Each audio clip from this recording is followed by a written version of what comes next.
Milestone স্কুলত বিমান দুর্ঘটনায় নিহত হলার মাগফিরাত কামনা ও সাবেক প্রধানমন্ত্রী বিএনপি চেয়ারপারসন বেগম জিয়ার রোগ মুক্তির কামনায় স্মরণসভা ও দোয়া মাহফিল গজ্জি সৌদি আরব হাটাজারি প্রবাসী জাতীয়তাবাদী ফোরাম।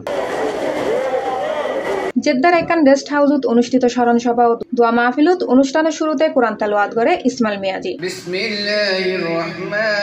শেখ মোহাম্মদ ইসমাইলের সভাপতিত্ব ও সাধারণ সম্পাদক মহিউদ্দিনের সঞ্চালনায় এন্ডে প্রধান অতিথি হিসেবে উপস্থিত আছেন সৌদি আরব পশ্চিম অঞ্চল বিএনপি সংগ্রামী সদস্য সচিব মীর মনিরুজ্জামান তপন। প্রধান বক্তা হিসেবে উপস্থিত আছেন সৌদি আরব পশ্চিম অঞ্চল বিএনপির যুগ্ম আহ্বায়ক ও চট্টগ্রাম ফোরামের প্রধান উপদেষ্টা মঈন চৌধুরী। বিশেষ অতিথি হিসেবে উপস্থিত আছেন জেদ্দা মহানগর বিএনপির সাধারণ সম্পাদক শফিক আহমেদ, সৌদি আরব পশ্চিম অঞ্চল জাসাসর সভাপতি মোহাম্মদ রফিকুল হক চৌধুরী, চট্টগ্রাম ফোরামের সভাপতি মুফিজুল আলম, সাধারণ সম্পাদক মোহাম্মদ ইদ্রিস, হাটাজারি ফোরামের প্রধান উপদেষ্টা ইনভেস্টর আব্দুল কাদের, আহমেদ রহিম চৌধুরী, গার্ডিয়ান ফোরামের সাধারণ সম্পাদক হাবিবুর রহমান পাটোয়ারি, হাটাজারি ফোরামের উপদেষ্টা মোহাম্মদ ফুরকান ও জেদ্দা মহানগর যুব দলের সভাপতি সুলেমান ভুট্টো ও শ্রমিক দলের সহসভাপতি আব্দুল জলিল।